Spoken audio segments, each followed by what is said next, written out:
यह कहानी बुद्ध के ज्ञान प्राप्ति के बाद की है।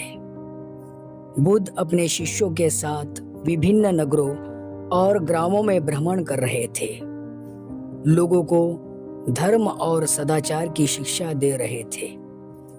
एक दिन बुद्ध अपने शिष्यों के साथ एक गांव में पहुंचे, जहां उनके आगमन की सूचना मिलते ही गांव के लोग उन्हें देखने और उनके प्रवचन सुनने के लिए एकत्र हो गए। गांव में एक गरीब औरत रहती थी जिसका नाम सुजाता था। सुजाता का जीवन अत्यंत कठिनाइयों से भरा था, लेकिन वह सदैव ईमानदार और दयालु थी।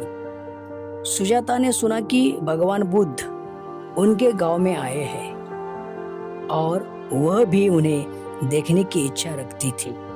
हालांकि उसके पास उन्हें अर्पित करने के लिए कुछ भी नहीं था सिवाय एक गिलास दूध के। सुजाता ने अपने आप से कहा, अगर मुझे भगवान बुद्ध के सामने जाकर उन्हें दूध पिलाने के अवसर मिला। सुजाता ने अपने आप से कहा, अगर मुझे भगवान बुद्ध के सामने जाकर उन्हें दूध पिलाने का अवसर मिलता है तो मेरा जीवन धन्य हो जाएगा। उसने अपने घर में बचा हुआ थोड़ा सा दूध एक गिलास में भरकर भगवान बुद्ध के पास जाने का निश्चय किया। सुजाता भगवान बुद्ध के पास पहुंची और उनके चरणों में प्रणाम कर उनसे विनम्रता से कहा, हे महान ज्ञानी, मेरे पास आपको अर्पित करने के लिए कुछ भी नहीं है सिवाय इस दूध के। कृपया इसे स्वीकार करें। बुद्ध ने मुस्कुराते हुए सुजाता को देखा और उसकी भक्ति और समर्पण को स्वीकार किया। उन्होंने सुजाता से कहा, धन्यवाद धन्यवाद सुजाता, तुम्हारा ये दूध मेरे लिए अमृत के समान है। ये तुम्हारी सच्ची श्रद्धा और भक्ति को दर्शाता है। सुजाता की सच्ची भावना और प्रेम है। ये केवल एक गिलास दूध नहीं है, बल्कि ये उसकी आत्मा का अर्पण है।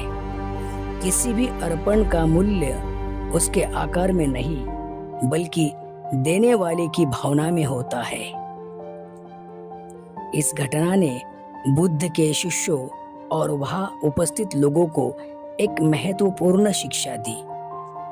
उन्होंने समझा कि सच्चा दान वह है जो दिल से दिया जाता है, चाहे वह कितना भी छोटा क्यों ना हो। भगवान बुद्ध ने अपने प्रवचनों में अक्सर ये सिखाया कि भक्ति और प्रेम ही सच्ची संपत्ति है, जो किसी भी भौतिक संपत्ति से कई अधिक मूल्यवान होती है।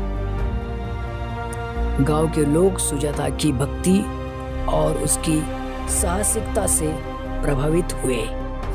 उन्होंने उसे आदर और सम्मान देना शुरू किया। सुजाता का जीवन बदल गया और वह गांव में एक प्रेरणा का स्रोत बन गई। उसकी कहानी दूर दूर तक फैल गई और लोग उसकी सच्ची भक्ति की सराहना करने लगे। यह कहानी हमें सिखाती है कि सच्चा दान और भक्ति किसी बाहरी वस्तु में नहीं, बल्कि हमारे दिल की सच्चाई और भावना में होती है। भगवान बुद्ध ने ये सिखाया कि प्रेम, करुणा और सच्ची भावना ही सबसे बड़ी संपत्ति है और यही हमें जीवन में सच्ची शांति और संतोष प्राप्त कराती है। निष्कर्ष, दूध पिलाने वाली औरत की ये कहानी बुद्धकालीन युग की एक प्रेरणादायक कथा है, जो हमें सिखाती है कि सच्ची भक्ति और प्रेम ही सबसे बड़ी संपत्ति है। सुजाता की सरलता और उसकी सच्ची भावना ने उसे भगवान बुद्ध के दिल में एक विशेष स्थान दिलाया। ये कहानी हमें ये भी सिखाती है कि हमें हमेशा अपने दिल से सच्चाई और प्रेम से दूसरों की सेवा करनी चाहिए।